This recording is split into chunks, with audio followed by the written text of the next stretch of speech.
몽골에서 국빈 대접 즐기던 이재명에게 전달된 충격 판결문.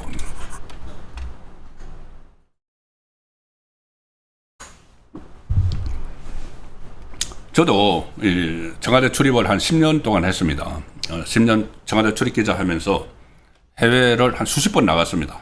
이 대통령 전용기 타고. 자, 그러면은 해외에 대통령이 나갈 때 여러 가지 방문이 있죠. 국빈 방문이 있고 실무 방문이 있고 그냥 아니면 다자 회의 참석을 하기 위한 것이 있고 쫙 있는데, 국빈 방문하면은 정말 융숭한 대접을 받습니다. 공항에서부터 최고의 의장대가 나오고 만찬, 환영 만찬, 그리고 그 명성지 가고 그런 그 국빈 방문. 그런데 이재명은 다자회의 갈 때마다 국빈 방문을 지금 하나씩 끼워 넣고 있어요. 그래서 제가 이 김정숙 버킷리스트처럼 김혜경도 버킷리스트가 있는 것 아닌가는 이제 제 생각을 하는데, 지난번에 그 G7 정상회의 갔을 때는 이탈리아를 국빈 방문을 했고, 이번에 터키에서 나토 정상회담을 하는데 그거 끝나자마자 몽골 국빈 방문을 지금 하고 있죠.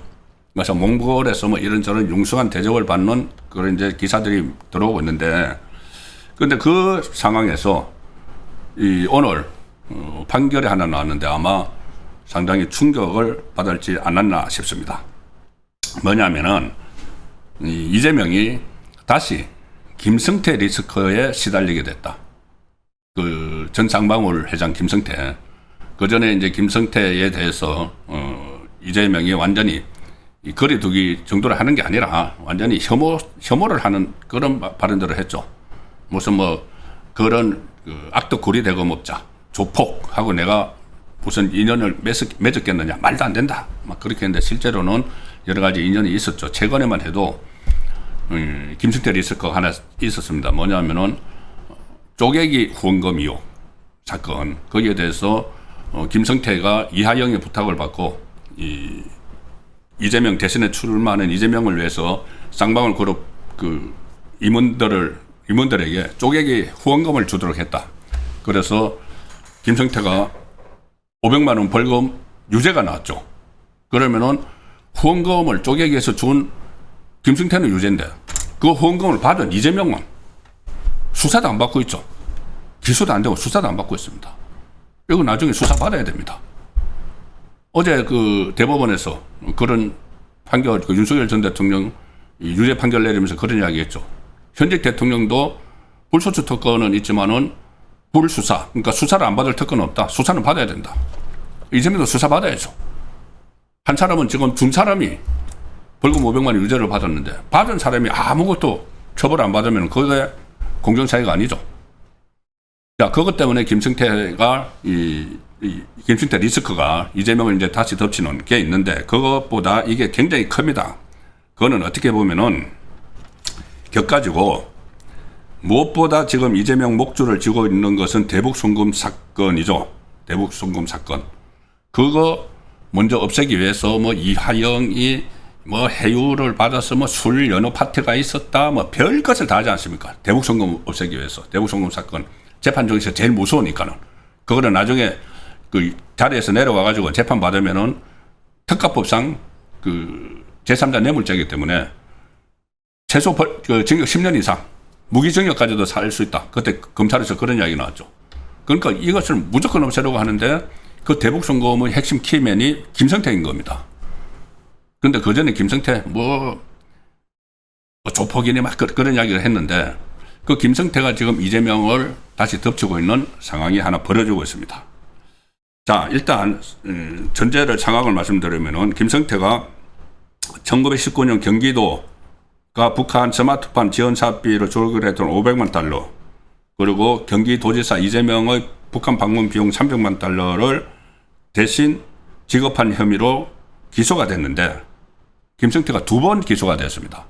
하나는 뭐냐면은 800만 달러를 리호남 그 북한 공작원에게 주고 하는 과정에서도 중국으로 뭐 책갈피 속으로 달러 집어넣어가지고 중국 가서 북한에 건네주고 하는 그 과정이 있었죠. 그것이 외국한 거래법 위반 혐의입니다. 그걸로 하나 기소가 됐습니다. 그 기소가 된 외국한 거래법 위반은 기소가 돼서 지금 1심에서 징역 2년 6개월 그리고 항소심 2심이 진행 중인 겁니다.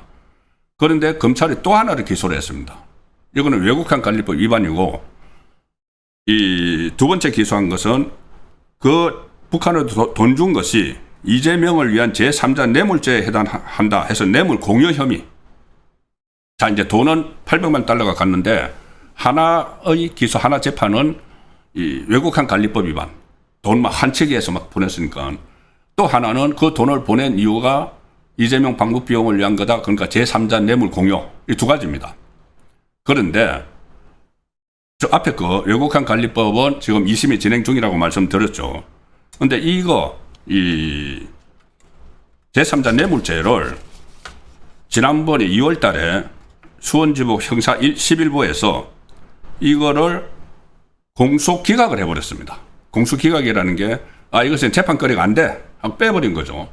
왜 뺐냐 하면은 수원지법에서는 김성태 전 회장이 이미 같은 대북 송금 행위로 외국한 거래법 위반 혐의 재판을 받고 있는 만큼 뇌물 공여 혐의는 동일한 행위를 다시 기소했다. 그러니까 사건은 하나인데 다시 두 번 중복 기소했다. 이중 기소다. 그래서 공소 기각을 해버렸습니다. 공소 기각을 하면서 이 외국한 거래법 위반 사건하고 뇌물 공여 사건은 뭐 행위자와 범행 일시, 장소, 상대방이 모두 동일하다. 그래서 다시 공소가 제기된 사건을 다시 했기 때문에 기각을 했는데 그때 1심에서 검찰은 두 범죄가 처벌 목적, 보호 법익, 범죄 구조, 처벌 대상이 다르다. 독립된 범죄다. 그래서 이 항소를 했습니다. 그 항소심이 오늘 나왔습니다. 어떻게 나왔느냐. 자, 조선일보 기사로 보여드리겠습니다. 대북송금 제3자 뇌물 김성태 재판 다시 받는다. 자, 1심에서 이 공소 기각을 해버린 것, 재판을 없애버린 것을 검찰이 항소를 해서 항소심 오늘 2심에서 아니야, 그거 별개 사건이야. 이것도 계속 재판해. 해서 다시 1심으로 내려갔습니다. 그러면은 이재명이 공범이기 때문에 이재명 재판에도 영향을 받는 것이죠. 지금 몽골에서 융성한 대접받다가 저 소식 딱 듣고 아마 경악하지 않았나 싶습니다. 자, 왜 그런가 하면은 일단 이 제3자 뇌물 혐의로 기소된 김성태 전 회장에 대한 1심 공소기각 판결이 항소심에서 이제 뒤집힌 거죠. 항소심 재판부는 외국한 거래법과 뇌물 공여 혐의는 서로 다른 범죄다. 이중 기소 아니야, 이거는. 그래서 왜 그러냐면은 이 외국한 거래법하고 뇌물 공여죄가 보호하려는 법익이 다 다르고 좀 전문 법률 용어니까 어쨌든 이게 구성 요건 뭐 이런 것을 여러 가지고 그리고 가령 예를 들어서 외국한 거래법 위반죄는 한국은행 총재의 허가를 받지 않고 외국환을 지급한 자를 처벌하는 거고 뇌물 공여죄는 직무와 관련한 부정한 청탁의 대가로 공무원이나 제3자에게 뇌물을 공유한 자를 처벌하는 것이다. 이렇게 명쾌한 법률을 내세워서 이거 두 개의 사건 따로따로 재판해야 하는 게 맞아. 이렇게 해서 재판이 다시 시작되는 겁니다. 자, 그래서 재판부가 특히 이 김성태의 대북 송금 행위가 이게 대북 송금을 했다고 해서 외국한 관리법으로 지금 2심 받고 있죠. 그 행위가 뇌물 공여 범행을 위한 수단이었다. 지금 1심 다시 하는 게 되는 뇌물 공여 행위를 위한 수단이었다. 그러니까는 뇌물 공여 범행 누구를 위해서 이재명을 위해서 누구에게 북한 조선노동당에게 돈 준 거 수단이었다. 그러면은 이거는 어떻게 보면 뇌물 공여자는 김성태지만은 제3자 뇌물죄 혐의를 받는 사람은 이재명이죠. 이 재판이 이제 진행이 되면은 여기서 이재명 이름이 계속 거론이 돼야 됩니다. 이재명은 지금 재판에서 빠져 있죠. 헌법 84조 이상하게 해석해서 일단은 빠져 있지만은 이 재판이 진행이 되면은 그런 말들이 이제 나오게 되죠. 이재명이 그 검찰에서 진술을 김성태 전 회장이 이 검찰에서 진술을 했던 말들, 내가 북한에 돈을 보내니까 이재명이 고맙다고 이하영을 통해서 이하영 전화기로 2번이나 통화를 했다. 그런 내용들이 하면 빼박 진술이 나오게 되는 거죠. 그러면 이재명 재판에도 영향을 미칠 수밖에 없죠. 지금은 중단돼 있지만은. 그리고 중단돼 있는 상황에서도 이런 진술들이 막 나오고 하면은 그럼 이재명 재판도 해서 확인해 봐야 될 거 아니야. 이런 말들이 나올 수밖에 없는 상황입니다. 그래서 이번 항소심 판단으로 인해서 사건이 다시 수원지법으로 돌아가서 뇌물 공유 혐의에 대한 실체 심리가 처음부터 다시 진행된다. 처음부터. 그 북한에 어떻게 저번에 공소 취소한다고, 이재명 공소 취소한다고 민주당이 판버린 그 청문회에서 나왔던 내용들 있죠. 그때 방용철 쌍방울 부회장이 그 마닐라에서 오카다 호텔에서 북한 공작원 리오남에게 돈을 전달하는 과정들, 이런 것들이 이제 법정에서 다시 그대로 증언이 되고 하는 겁니다. 그럼 이재명은 빼도 박도 못하는 상황이 되는 것이죠. 자, 그래서 조선일보 기사에서도 이번 판단은 같은 사건 공범으로 기소된 이화영과 이재명의 제3자 뇌물 사건에도 영향을 미친다. 이화영 같은 경우는 김성태 전 회장의 1심 공소 기각 판결을 근거로 해서 자신의 사건에도 면소 판단을 내려달라고 주장을 했습니다. 이게 나하고 공범인, 내가 부탁을 해서 나하고 공범인 이 김성태는 공소 기각됐으니까는 그럼 나도 이제 그 면소, 그러니까 아예 저 재판을 없애줘, 이렇게 주장을 했지만 재판부가 그동안 그거 말고도 다른 쟁점이 많아. 그래서 면소 여부는 계속 검토하겠다는 입장을 했는데 면소가 이제 물 건너간 거죠. 공범이 다시 재판 받아야 된다고 하니까는.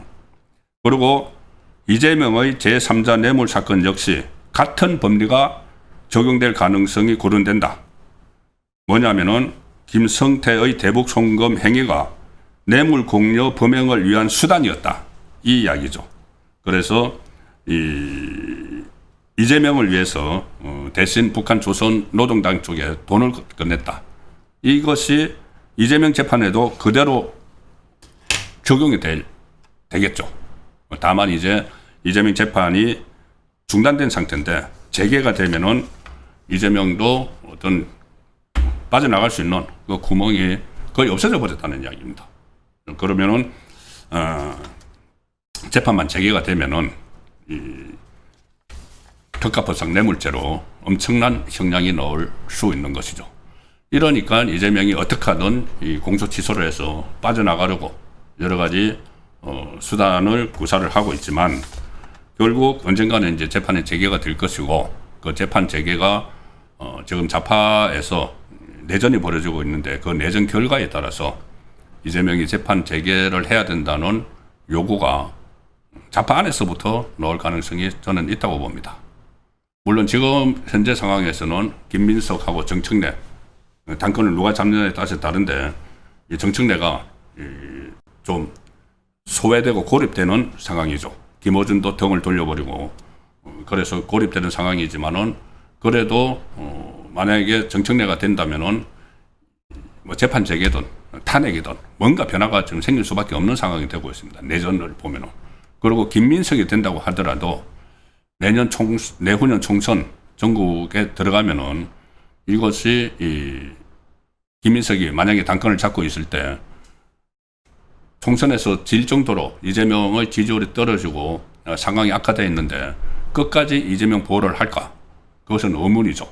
그래서 이재명의 재판이 언제든 재개가 될 수 있는 그 상황으로 지금 가고 있고 이재명 재판을 해야 된다는 그 여론조사도 최근에 막 나왔지 않습니까? 50%가 넘는 유권자가 재판이 필요하다고 이야기하는 상황인데 그 상황에서 지금 김성태의 재판이 다시 이제 시작이 되고 대북송금 재판, 제3자 뇌물죄, 그 공범인 이재명 재판에도 영향을 미칠 수밖에 없는 이런 판결이 오늘 나왔기 때문에 아마 몽골에서 이재명이 크게 놀랐을 것 같습니다. 자, 이제 귀국하는데 귀국 비행기 안에서 또 뭔가 또 이거 공수 취소, 이거 진짜 공수 취소 해야 되겠네 하면서 귀국을 할 텐데, 그렇게 되면은 지금 본인이 없는 사이에 지금 민주당이 정강석화처럼 보안 수사권 문제를 그 법사위에 상정을 하고 이 8월 17일 전당대회 이전에 처리를 해버리려고 태세를 갖추고 있죠. 근데 그 보안 수사권이 진짜 없어져 버린, 법제화 되어 버리면은, 형사소송법이 그렇게 개정이 되면은 이재명은 검찰하고 거래할 게 없어지죠. 검찰이 보안 수사권을 남겨주고 검찰로부터 공소 취소를 받아야 되는데, 자, 그런 이제 상황 변화가 생겼기 때문에 이재명 이 해외에 있는 사이에 변화가 생겼기 때문에 이재명이 한국에 오면은 또 이런 변수도 새로 발생했기 때문에 어떤 또 메시지를 내고 공소 취소를 위한 시도를, 또 다른 시도를 할지 또 계속 감시를 해야 되는 상황으로 접어들고 있다는 말씀 드리면서